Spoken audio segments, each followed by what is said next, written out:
Hi ladies and gentlemen, and thank you for coming back to my channel. This is Makalasi, and if you haven't met me before, I like to research esoteric information. I've been doing it for multiple years. I'm originally from the Catholic Church, and I just share the things that I find. I have no loyalty to, I'm kind of like a spiritual nomad. I just kind of just whatever, wherever the knowledge goes, I just basically follow. So in this one, I want to talk about archetypes. So if you've been watching my videos, I recommend that you do. I try to keep my videos less than 6 or 7 minutes, and I try to build in the last one. So if you like my videos, I recommend that you go back to my previous videos and check them out, because I built on them and I try to make them easy so it's not too complicated.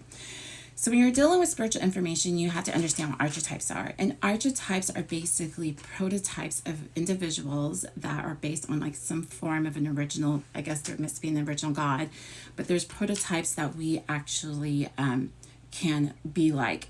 A great example of this would be like the gods in mythology, and also just like the gods, for example.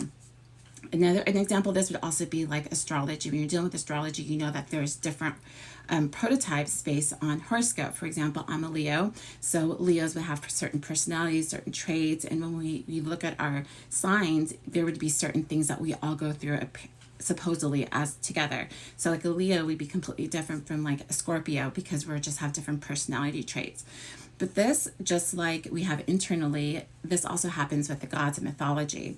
So remember in my couple of my videos, I said like if something's in here and it's not resolved, it will continue as patterns, because what happens is, because we're in limitations, our body, our spirit is in the body, which is limitations.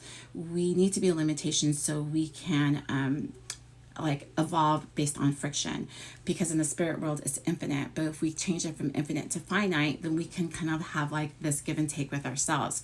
However, when you're in limitations, because you're not expanding, there's only so much information that could be regurgitated in so many ways. So a lot of times what happens is the holographic universe has prototypes or patterns that it follows.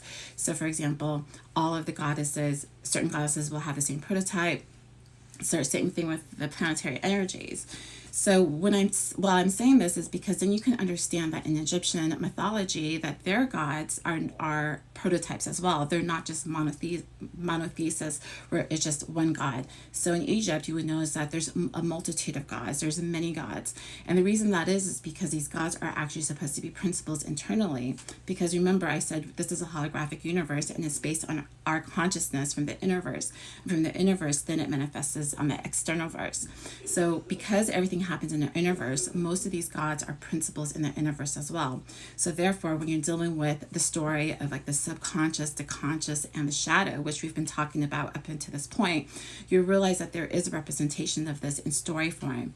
And the reason why it needs to be in story form is because it also could speak to your subconscious. Your subconscious is not really logical. It likes story, it likes art, it likes music, it likes poetry, it likes visualization. So this is also more for your subconscious as well. So the prototype is for right now, just to keep it, because there's multiple layers, I'm trying to keep it simple, then we'll build on it. You have the subconscious, conscious, shadow, right? And basically what happens is the subconscious and conscious should be married, a yin and yang. But what happens is the shadow, which is the offset of the female, because she can get caught up in the shadow world, sometimes can sever the unity between the masculine and feminine energy. So basically the conscious and the subconscious kind of get fractured because of the shadow. So the shadow, so that's what's happening, right? So in story form, you can have the subconscious in Egypt would be Isis. So Isis is married to the consciousness, which is Osiris. But Osiris gets destroyed by the shadow, which is Set, right? So when Set, the shadow destroys the consciousness, then the consciousness is dead, and now you only have the subconscious. So basically that's what the story of Osiris and Isis is. This shadow destroys the consciousness, and then all you have is the subconscious. So Set destroys Osiris, and all you have is Isis. Same thing with the Bible. So you have Virgin Mary as the subconscious. She has a son with the Heavenly Father, who is the conscious who's dead, the divine will. She has a son with him, and then therefore her child will be the Messiah, which is Horus. So, and if you were just take this as internal principles, you would understand that the archetype is telling you that your conscious has been destroyed by your shadow, but the only thing that resurrects your consciousness would be the feminine aspect of the subconscious.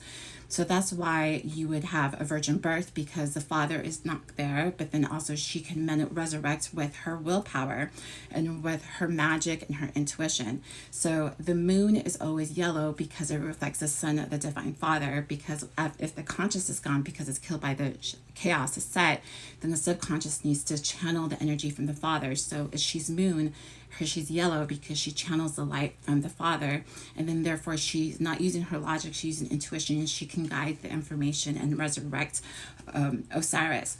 Then with the resurrection of Osiris, then she can have Horus, who is you, who's your higher self, who's the Messiah, which I like to call the Messiah seeds, and therefore you can conquer your shadow as well. But as above, as below, as within, as without, these are the stories and principles that have to happen in with here before it can happen with you, or if it can happen on a global scale. So that's my quick video. I hope you like it, and I'll see you in my next.